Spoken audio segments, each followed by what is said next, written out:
Right, but I want to bring in Mithun Vijay Kumar as well. Mithun Vijay Kumar, is this a matter of people not taking pride in India, or is this simply being tone deaf? Because just a few weeks back, we were also discussing how Harvard University's South Asia Institute had held a day-long conference on Pakistan. It's bankrolled by an Indian billionaire, and after the conference was held, then the billionaire had to come out, put out a statement, and again present a clarification. The same exact thing has happened with Cochin University. They've gone ahead. Shahid Afridi is there on the stage. People are loving him. People want to take selfies with him. This is a man who clearly knows how to at least spew venom against India and has done that in the past. So, are these moves, Mithun Vijay Kumar, simply something that is people being tone deaf, a set of people just being tone deaf, or are these instances where it's a test? Let's do this and let's test what will happen. And if so, if that's the plan, what do you think the larger scheme is? I would say these are both. Actually, there is one segment of the society that is, more left-leaning, and they want to test it out. But in this particular case, I think it's more of a disconnect with the larger national sentiment. So there are people in the country who are not, who are not at sync with what the whole country is going through right now. And these people particularly, they fall into that category is what I personally feel.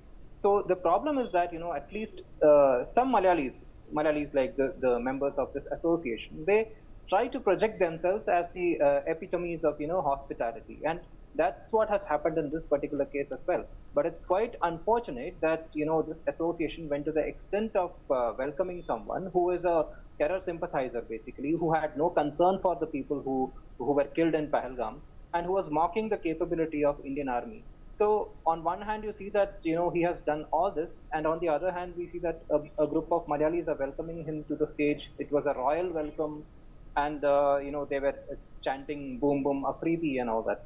So it shows that there is a lack of the larger sentiment that India is having right now, especially in the current situation where Operation Sindoor is still active, and this association should actually come out and apologize instead of giving a justification for their actions, saying that Afridi just gate crashed and we couldn't do anything about it. So that's a bizarre statement. I hope even Afridi wouldn't agree to what they have said, even if he gets to see the video of what this association members are saying, or the written statement of the association. Now, the main problem here is it's the betrayal of national sentiment is something that we see, and they are honoring someone who insulted Indian Army, and there is no question that this association should apologize to, if not to India, at least to those 26 families who lost their sons, their brothers, their fathers. So these are the times when we should show the unity or the strength of the country. And as a cultural association, they do have some moral responsibility towards the nation. And this is a case where you see that there's a complete display of moral bankruptcy. So, and he's not somebody who's a neutral person. He's not a celebrity from Pakistan who takes a neutral stance. He has been very clear about his position on Kashmir, and he has been very vocal about the Pakistan's position on Kashmir. And he is somebody who has some political ambitions, and he has always taken an anti-India position. So, hosting someone, celebrating him, this is not justified, especially during these times. And Afridi's, I was reading an article that Afridi has a cousin named had a cousin named Shakib, who was an Lashkar-e-Taiba commander and was killed by the BSF in 2003. And ever since then, he has been very vocal about his position against India. So this is the person that and a cultural association of India is hosting. Then it's very unfortunate, is what I would like to say at this point. Okay, Vijay Trivedi, before I wrap